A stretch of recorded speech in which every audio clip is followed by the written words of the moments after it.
আল্লাহ আজকে আমার কেউ নাই, তুমিও কি আমাকে ফেলে দিবা? তুমিও কি আমাকে ফেলে দিবা? আল্লাহ তুমি না বলছো যার কেউ নাই তার তুমি আছো। আল্লাহ তুমি কি আজকে আমাকে দৌড় করে বাইর করে দিবা? আল্লাহ তুমি না রহমান, তোমার দয়া থেকে তো কেউ বঞ্চিত হয় না। আল্লাহ একটু দয়া করো না, একটু দয়া করো না। এই কথা বলতে বলতে নিঃশ্বাস বন্ধ হয়েছে। আল্লাহ পাক বলে, ও মূসা, তার শেষ সময়ের সেই কথাগুলা আমার এত সুন্দর, এত পছন্দ হয়েছে, আমি খুশি হয়ে সারা জীবনের গুনাহ মাফ করে দিয়েছি। মূসা আলাইহিস সালামের যুগে একজন উম্মত ছিলেন, গুনাহগার মানে শ্রেষ্ঠ গুনাহগার।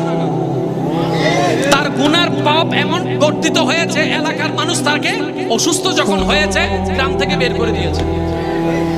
এবার তার ডানে কেউ নাই, বামে কেউ নাই, সামনে কেউ নাই, পিছনে কেউ নাই, সবাই তাকে ঘৃণা করে বাইরে ফেলে দিয়েছে।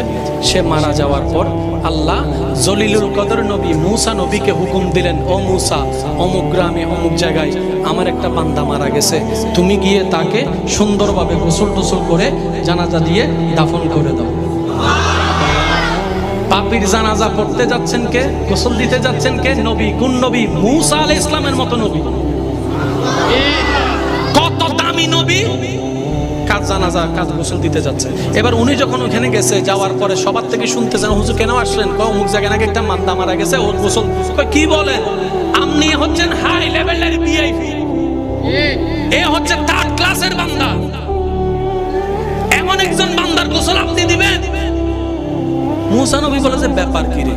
আল্লাহ যেহেতু পাঠিয়েছেন বুঝে শুনে পাঠিয়েছেন। আল্লাহ যেহেতু পাঠিয়েছেন নিশ্চয়ই কোনো হিকমত, আল্লাহ যেহেতু পাঠিয়েছেন নিশ্চয়ই কোনো কারণ। আল্লাহর হুকুমের সামনে দুনিয়ার কারো কথা শোনার দরকার? মূসা নবী নিজ দায়িত্ব পালন করলেন। পালন করার পরে মনে মনে প্রশ্ন করলেন, আল্লাহ মামলা তো বুঝলাম না, সবাই বলে সে পাপী, কিন্তু তুমি আমার মতো নবীকে দিয়ে তার জানাজা গোসল করাইছো, তার মানে সে নিশ্চয় তোমার প্রিয় ছিল। আল্লাহ মামলাটাকে একটু বলো তো। এবার শুনেন, শুনেন, মনোযোগ। আল্লাহ পাক বলে, মূসা, তারা যে কথা বলেছে গ্রামবাসী সব সত্য, কিন্তু তারা জানে না এমনও কিছু সত্য আছে।